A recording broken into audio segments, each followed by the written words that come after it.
E hoje nós vamos entrar, afinal de contas, no nosso. Hoje nós vamos entrar no livro do Christopher Perry, que é o livro Introdução à Educação Cristã Clássica. Eu havia falado em algumas aulas anterior, em alguma aula anterior, que eu estava relutante sobre divulgar o PDF do livro, mas eu realmente não consigo encontrar exemplares suficientes para o livro, e o próprio autor, Christopher Perry, disponibiliza gratuitamente esse texto, obviamente em inglês, em PDF, que na verdade ele até chama às vezes de panfleto. É um panfleto de cerca de 43 páginas no original, e eu quero divulgar para vocês, à medida que as aulas forem acontecendo, eu quero divulgar para vocês em PDF as partes que a gente for trabalhando. Isso ainda na esperança de conseguir comprar o livro para vocês. Se você é da nossa igreja, você deve se lembrar, é claro, que nós temos o hábito, o costume de comprar as revistas ou os livros que a gente utiliza para as aulas da Escola Bíblica Dominical, não é? Só que nesse caso eu não tenho encontrado, né? Então a nossa tentativa de encontrar essas aulas foi feita, eu continuo tentando, na verdade, mas não consegui ainda encontrar. Minha intenção é conseguir encontrar, inclusive, até mesmo posteriormente, para aqueles que estão matriculados na nossa turma, mesmo que seja depois das aulas, enfim. Mas a minha intenção não é ficar usando um livro gratuito de PDF, né? Buscando a cópia na internet. Na verdade, essa cópia eu fiz da minha edição. A minha edição é gratuita porque a minha edição é do Kindle Unlimited, que aliás é uma outra forma também que o autor permite que o livro dele seja distribuído, entre aspas, gratuitamente, né? Mas enfim, é só para não criar esse clima negativo de apropriação indébita, né, do material intelectual do autor e tal. Esse material, na verdade, ele foi escrito para o curso Introdução à Educação Cristã Clássica. É claro que não foi feito para ser divulgado gratuitamente para todo mundo, mas você está fazendo o curso aqui comigo, eu sou aluno lá da, da Classical U, né? Então eu acho que assim, existem várias características aí dessa liberação desse PDF que indicam que a nossa intenção é a melhor de todas e sem, obviamente, sem criar nenhum tipo de desgaste aí, de cansaço em relação ao fato de que é uma cópia gratuita, tá certo? Vou divulgar hoje, está aqui na descrição do vídeo já o link para o PDF. Como eu disse, o PDF só para a aula de hoje, mas mesmo assim eu é, quero colocar quero separar um tempo para você ler esse PDF agora, tá certo? O que acontece? Normalmente eu calculo o PDF. Deixa eu só mostrar aqui rapidamente para você o PDF, só para você ter uma ideia. O PDF ficou com poucas com quatro páginas. Mas eu quero mostrar para você aqui outra coisa. O, Peraí, que eu vou te mostrar aqui rapidinho.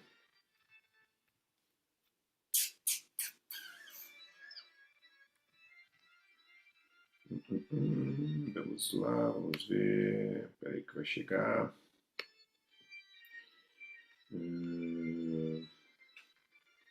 Olha aqui.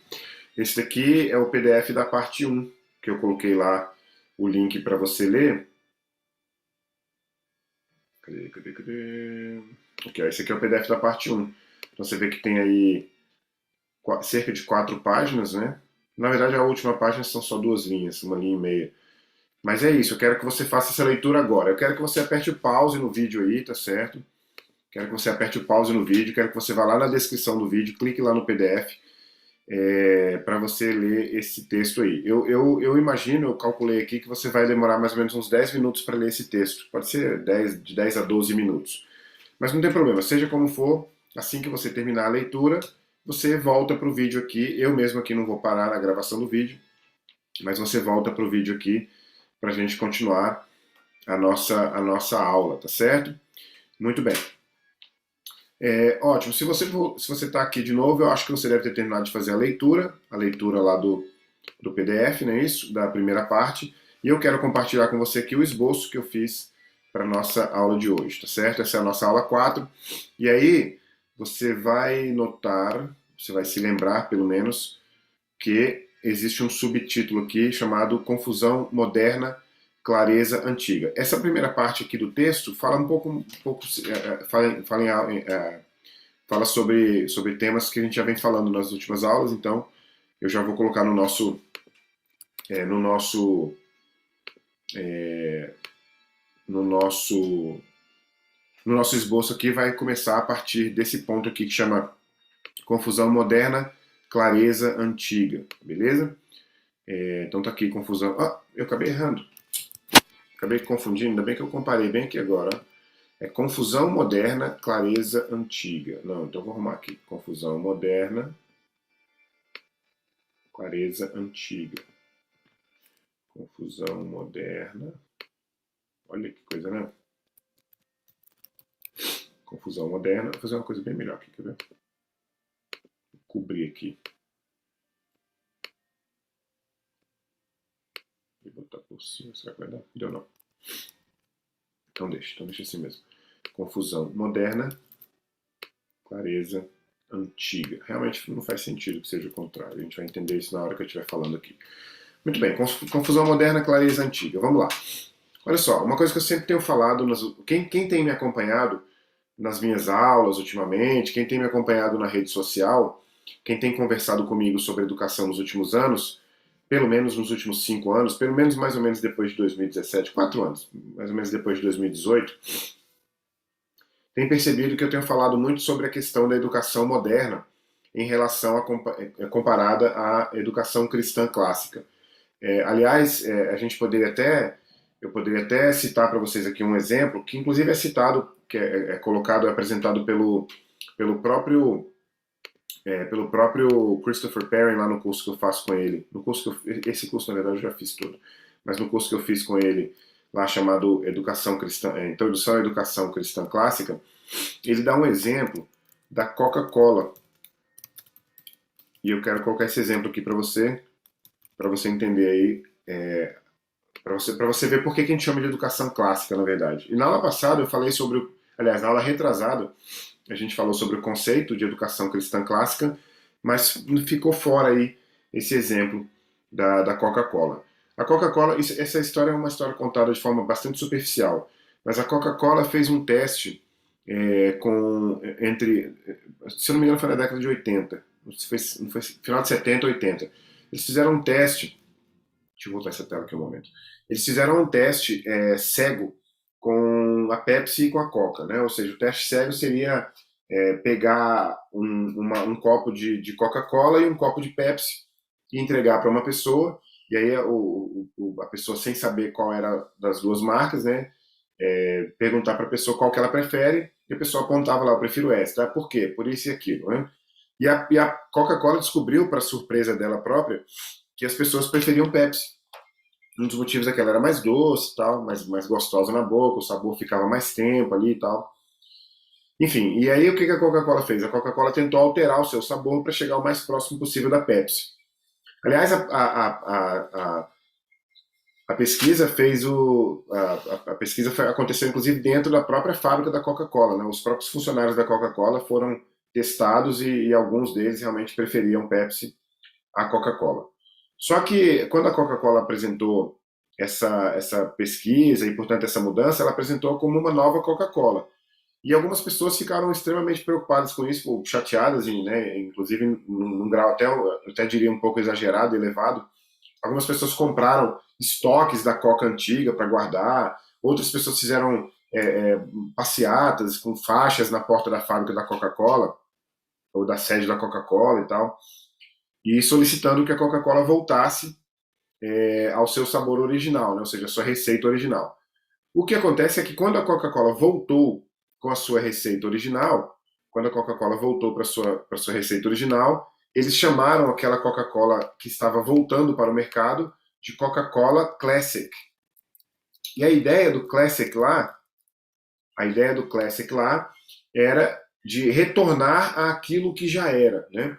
E é exatamente esse movimento que vem acontecendo na educação cristã clássica, eu diria que mais ou menos há cerca de 40 anos atrás, de 40 anos para cá, pelo menos 40 anos para cá, vem acontecendo, mais especificamente nos Estados Unidos, é claro, e tem começado agora no Brasil esse retorno à educação que era a educação do período da idade da antiguidade e da Idade Média. Obviamente que essa educação naquela época não se chamava de educação clássica, não, né? Não precisava chamar educação clássica porque era a única educação que tinha. Como a gente tem falado nesse curso, essa educação era muito mais voltada, muito mais focada, muito mais interessada nas ferramentas ou nos métodos, né, no método, na verdade, do que no conteúdo em si. E sempre lembrando, não existe como você aprender sem conteúdo. Você aprende alguma coisa. O que? O que é o conteúdo, né? Mas a questão é que, através do. Eu vou até colocar aqui uns períodos aqui para você, porque assim, a educação cristã clássica. Aliás, a gente vai falar sobre isso um pouco melhor na próxima aula, quando a gente falar sobre a história. Mas vou colocar em formato de linha do tempo, então. Você teria assim uma situação em que você teria uma tradição de educação, uma tradição na educação, um costume, vamos dizer assim, de educação, até mais ou menos, vamos arredondar aqui, para ficar mais fácil a gente pensar, até mais ou menos 1500, certo? A partir de, na verdade, eu até poderia colocar 1400. A partir de 1400, você tem um fenômeno filosófico, não quero entrar no mérito aqui, mas um fenômeno filosófico que começa a alterar a educação daqui para frente, certo? Começa a alterar tudo no pensamento, né, no pensamento ocidental, que é o nominalismo, que começa que tira o sentido das coisas, da própria coisa em si, e passa o sentido para o nome. É como se o nome das coisas não representasse mais um conceito universal. Os universais deixam de ser fundamentais para a compreensão da realidade e o que passa a ser compreensível é o nome da coisa, né? Eu não vou entrar, como eu disse, não vou entrar nesse mérito porque vai ser uma aula de filosofia que eu não quero entrar. Mas o que eu quero dizer é que a partir de cerca de 1400 a própria educação sofre com isso, né? Só que esse sofrimento é lento e quando a gente chega ali mais ou menos em mil. Vou colocar aqui uma data que eu acho simbólica. Se bem que não tem um evento simbólico, mas eu vou colocar aqui 1850. De 1850 em diante, a gente tem o desaparecimento da perspectiva da educação como sendo com foco na ferramenta, nas ferramentas de aprendizado, certo? E aí passa a se focar muito mais no objeto, na coisa em si, né? Então você sempre houve uma proporção, como eu sempre repito, não existe educação sem conteúdo, né? Mas sempre houve uma proporção, não sei se eu poderia dizer que a proporção é, sei lá, 60-40, né? 60% interessada nas ferramentas e 40% no método. Desculpa, 60% interessado nas ferramentas e 40% no conteúdo. O que acontece é que hoje em dia não se importa exatamente com o conteúdo mais, e se importa com o método, perdão, com o conteúdo. Não se importa mais com as ferramentas, mas se importa com o conteúdo, né?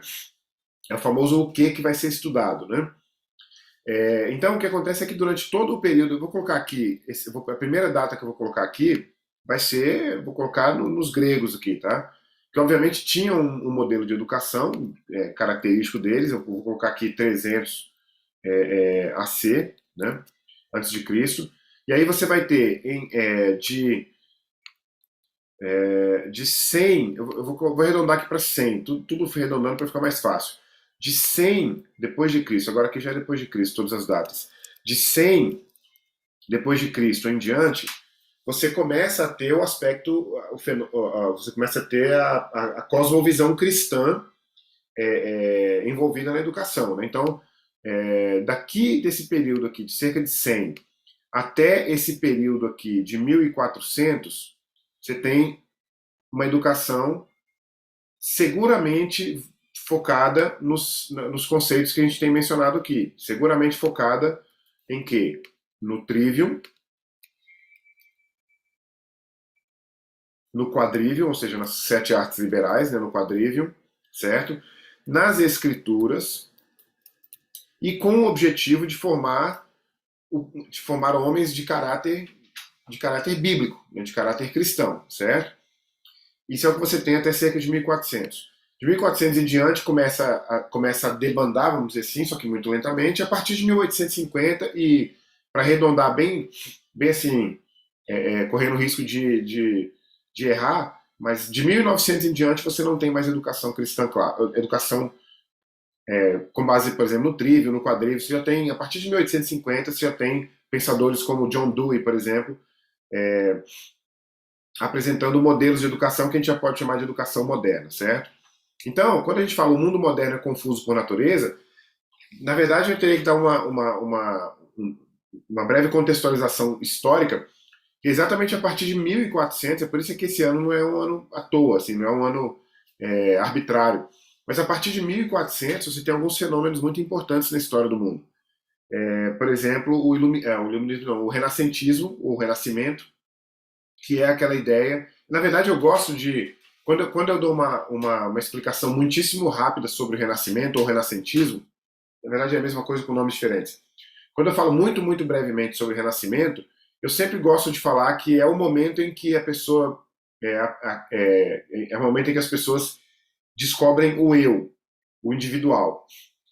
E eu gosto de citar um exemplo, claro que é uma brincadeira, com né, um exemplo bastante superficial, mas eu fico imaginando, por exemplo, uma pessoa que faz uma escultura no ano de 1200, e aí alguém vai elogiar a escultura, e essa pessoa diz: Ó, essa escultura foi feita por causa do Espírito Santo de Deus. Eu não poderia ter feito isso sem a orientação do Espírito, né? E ela é uma obra para a glória de Deus, né? Então não fui eu que fiz, eu fui só um instrumento que Deus utilizou na verdade, a escultura, a arte por trás né, a arte nessa escultura é uma representação do divino de alguma forma. E eu fui só usado por Deus para colocar isso aqui, por exemplo, para talhar isso aqui na madeira, certo? No caso de uma escultura. A partir de 1450, vamos arredondar aqui talvez para 1500, uma pessoa termina de fazer uma escultura, uma outra vem e fala: Uau, que escultura maravilhosa, hein? Parabéns. Aí ele fala assim: Ah, sim, muito obrigado. Fui eu que fiz, eu que tenho a técnica. Aí, ó, tá vendo quantas vezes ele repete a palavra eu? Eu que fiz, eu tenho a técnica, eu desenvolvi a técnica, eu errei várias vezes. Eu. Então aqui é o momento onde entra o eu. Daqui para frente, você muda a concepção de pensamento no Ocidente, resultado, entre outras coisas, do nominalismo, resultado, entre outras coisas, do Renascimento, e acaba que você tem uma perda, a educação se perde aqui nesse momento. A partir de 1850, como eu disse, já não tem mais educação como havia nesse período aqui de cerca de 1300, de 1300 a 1400 anos, que é o período que agora sim a gente precisa chamar de educação cristã clássica. Então, nesse momento aqui, quando a gente está estudando educação cristã clássica no século XXI, educação cristã clássica será a educação que era dada por tutores cristãos nesse período aqui de 100 a 1400, certo? Então é mais ou menos isso. O mundo moderno é confuso por natureza e, na verdade, por projeto, eu coloquei aqui, e projeto. Existe um projeto, obviamente, de confusão, né? Também não é o caso entrar no mérito aqui, mas existem.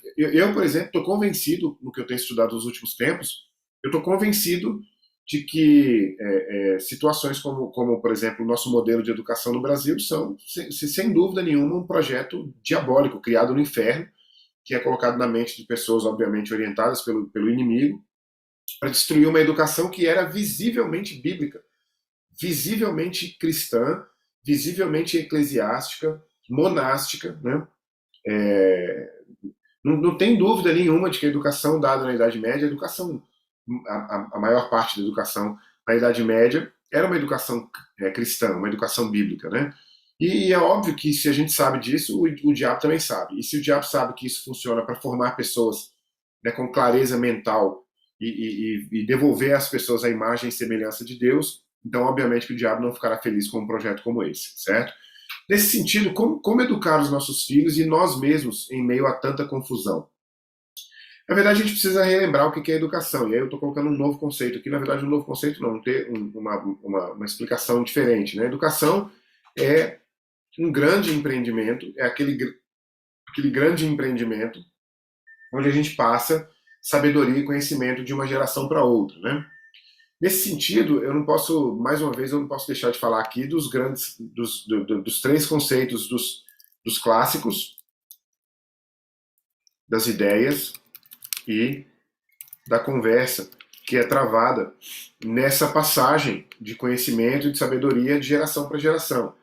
É, eu sempre também me lembro do fato de que eu fiz duas faculdades de licenciatura, duas licenciaturas, sem ter sido absolutamente orientado. Orientado não. Ninguém nem sequer disse para mim que existia qualquer outra forma de educação senão essa forma moderna que existe hoje em dia, né? Aliás, o contrário disso é que foi verdadeiro, né? A gente teve, olha só que coisa diabólica, e você deve concordar comigo que não é que é deliberada, por isso que é um projeto. Talvez não seja deliberado pelo mero professor que está dando aula para mim lá na faculdade, mas o projeto com certeza tem uma mente por trás, né?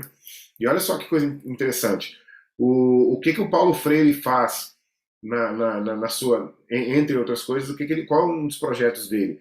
É destruir a educação histórica que infelizmente ele entendia que era, quer dizer, infelizmente não, ele entendia que era uma educação bem sucedida, mas era uma educação cristã e era uma educação voltada para a família, de formar homens que tinham conhecimento do belo, do verdadeiro, né, da realidade. E ele procura dizer que aquilo ali era uma educação bancária. Na verdade, é uma educação baseada na autoridade, baseada na transmissão de conhecimento de geração para geração, e ele procurava demonstrar aquela educação como sendo uma educação antiga, inadequada, ultrapassada, enfim, uma educação opressora e assim por diante. E, obviamente, isso é passado para as licenciaturas. Né? Então, nas minhas duas licenciaturas, eu não ouvi falar, por exemplo, dos benefícios da educação cristã clássica. E, aliás, eu também quero dizer para você que, se você tiver curiosidade de saber, eu até poderia apresentar um site aqui para te orientar. Você pode dar uma olhada, por exemplo, na ANED. A ANED é a Associação Nacional de Educação Domiciliar. É claro que eu não estou aqui comparando, eu não estou fazendo nenhuma propaganda da educação domiciliar, do homeschooling, mas a ANED tem uns dados muito interessantes já no Brasil, e a ANED apresenta alguns dados de fora do Brasil que mostram como, está demorando para carregar aqui, mas também não tem importância, porque você pode entrar no site da ANED e descobrir. São dados que mostram como que a educação baseada no Trivium, baseada nas 7 artes liberais, baseada enfim, na educação cristã clássica, na tradição clássica, é uma educação que leva, por exemplo, jovens a serem muito mais bem-sucedidos, até mesmo em exames. Exames que, olha que coisa impressionante, isso são dados reais. Eu até deveria. Quer ver? No mundo. Trabalhos acadêmicos já tem alguma coisa aqui. Aspectos jurídicos. Acho que aqui no Perguntas e Respostas deve ter alguma coisa. Mas olha que coisa incrível. Os exames, deixa eu ver aqui. Aqui, ó, bons resultados acadêmicos. Ó. Estudos internacionais mostram que os estudantes de educação domiciliar apresentam resultados acadêmicos de 15 a 30% superiores aos estudantes de escolas convencionais. E olha que essas escolas convencionais, elas são baseadas na forma como o exame será feito. Então é como se fosse alguma coisa casada. Né? Então eu ensino na escola aquilo que vão cobrar no exame para depois ser confirmado e consolidado na faculdade. Porque o projeto, ele é completo, né?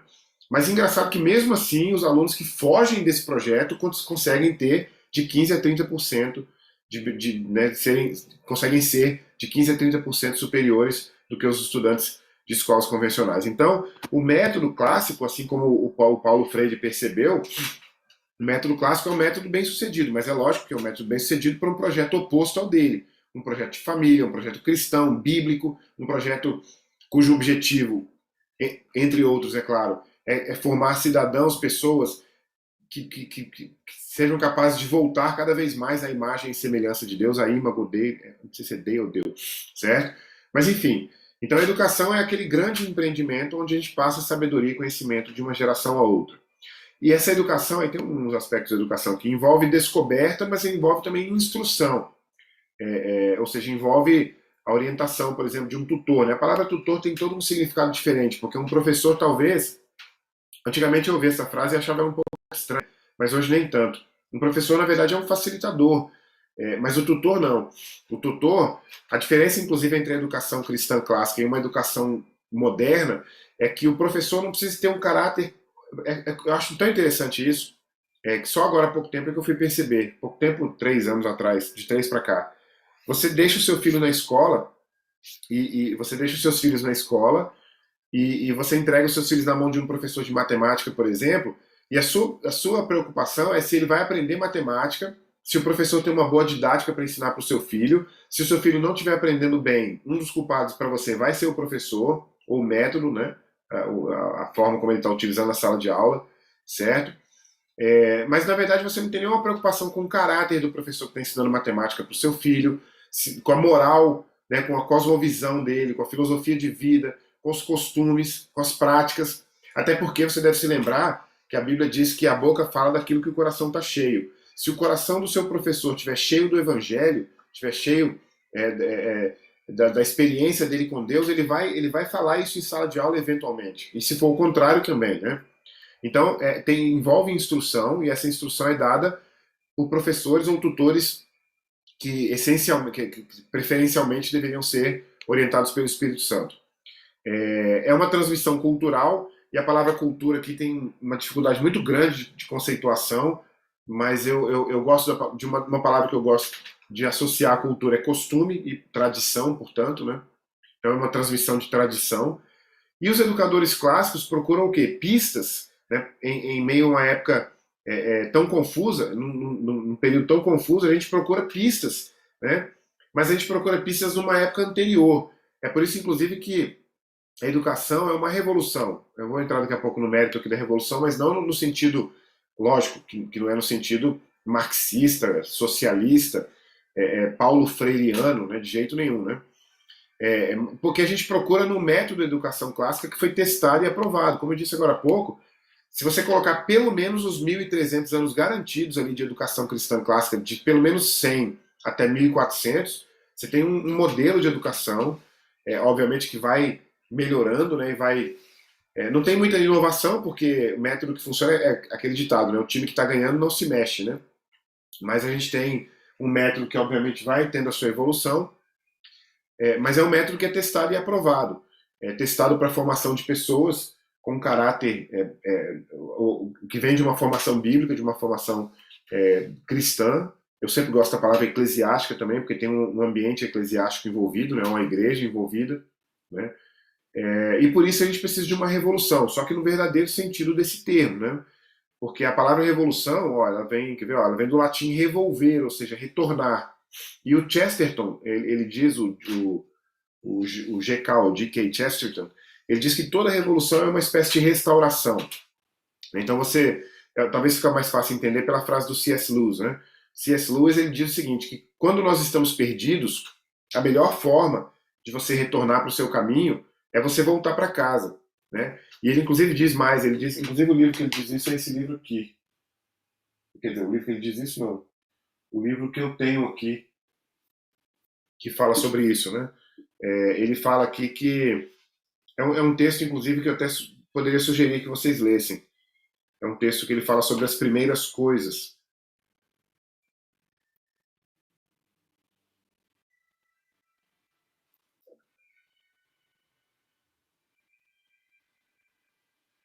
Esse texto dele tem, esse livro tem muitos textos curtos, então acaba que o índice é bem longo. Mas aqui, quer ver?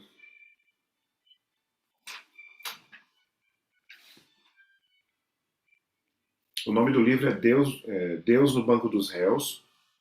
Aqui, ó. Coisas primeiras e secundárias.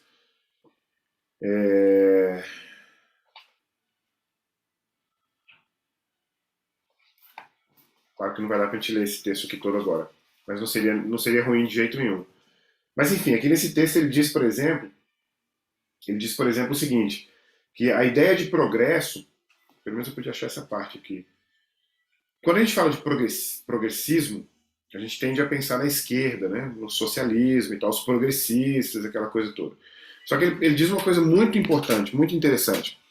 Ele diz o seguinte, que a ideia de progresso é a ideia de ir para frente. E ele admite que todo mundo está indo para frente, né? A gente não está voltando para o passado. Só que ele diz o seguinte, que a pessoa mais inteligente é aquela que sabe onde quer chegar e sabe o caminho que deve traçar. E que se no meio do caminho ele se perder, o mapa ficou em casa. Então ele tem que voltar para casa, ou seja, tem que voltar para a origem, para olhar para a origem, vamos dizer, para a Bíblia, posso pegar aqui para simbolizar, né? Então eu volto para as escrituras e eu digo assim, para onde que eu estou indo?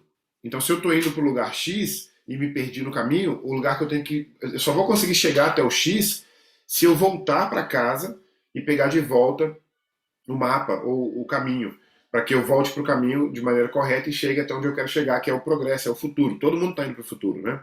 Então ele diz que quando nós perdemos a direção, a melhor forma de retomar o caminho correto é voltando para casa. Hoje em dia, nós temos um problema muito grave. Vou até fechar aqui, porque já deu aqui. Recapturar e reintroduzir algo que um dia guiou e inspirou as pessoas é a sugestão do Chesterton aqui em relação à revolução, né? Mas enfim, a gente já pode encerrar.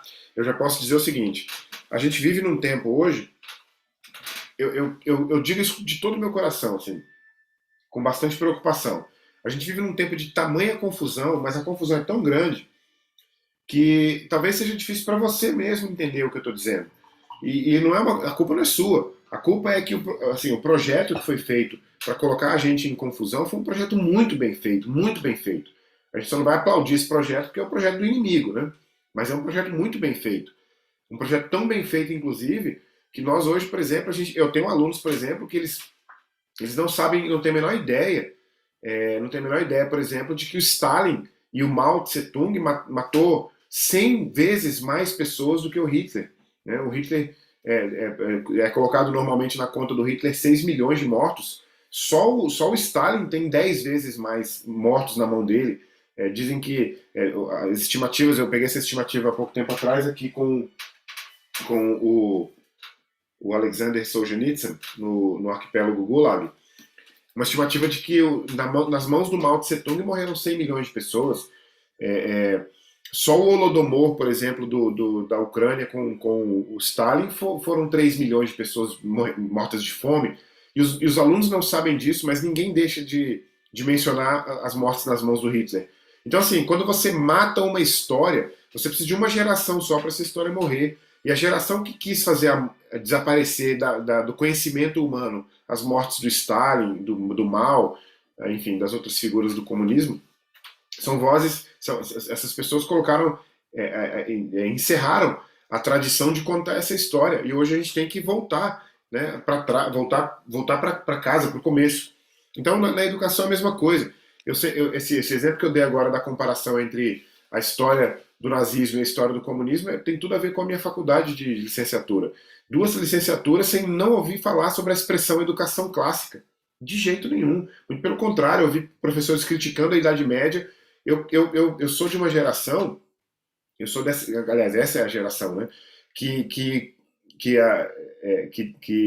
apesar de não aceitar o título Idade das Trevas, mas ainda assim continua dizendo que a Idade Média foi a época mais perdida da história. Ora, a Idade Média, e assim, é difícil também para você que está ouvindo isso, de repente você já ouviu falar mal da Idade Média, mas é na Idade Média que é construído todo o arcabouço do cristianismo.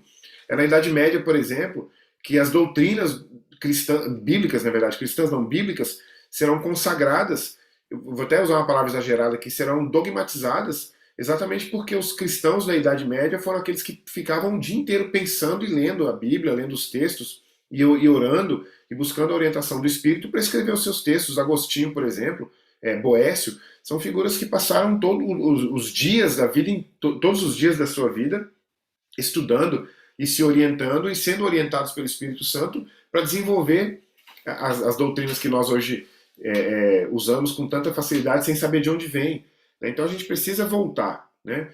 Num tempo de confusão, pessoas que não têm ideia do que é educação cristã clássica, pare e pergunta para você mesmo.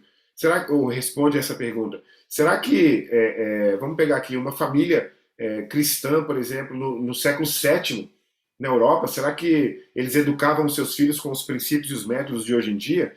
Os mesmos que você colocou seus filhos para serem educados? Claro que não, né? Então, como que era essa educação? Era uma educação que a gente chama de educação cristã clássica, baseada no trivium, baseada no quadrivium, baseada na leitura dos clássicos, baseada na escrita. Né? A gente matou a escrita hoje em dia. Eu tenho alunos que não sabem escrever direito. E não é agora, não é esse ano. Todos os meus alunos, durante todos os anos que eu dou aula, há 25 anos, não conseguem escrever direito. Né? Por quê? Porque não são treinados na escrita. Hoje em dia ainda está pior, porque hoje em dia a gente não precisa escrever quase mais nada, né?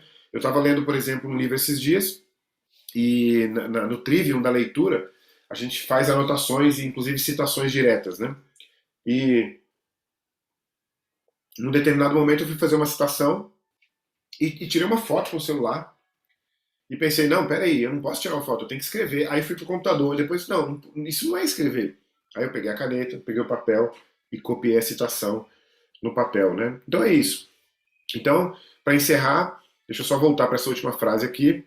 Para encerrar, a gente precisa aprender aqui com o C.S. Lewis, que diz que quando nós perdemos a direção, e eu tenho certeza que a direção da educação hoje em dia está perdida, e eu não estou falando nem de Brasil, eu estou falando do mundo, né? Estou falando do tempo que nós vivemos, estou falando do século XXI, não estou falando de um governo ou de outro, de uma ideologia ou de outra. É claro que eu estou falando de uma ideologia, mas é uma ideologia diabólica, uma ideologia pós-moderna, uma ideologia pós-kantiana, né?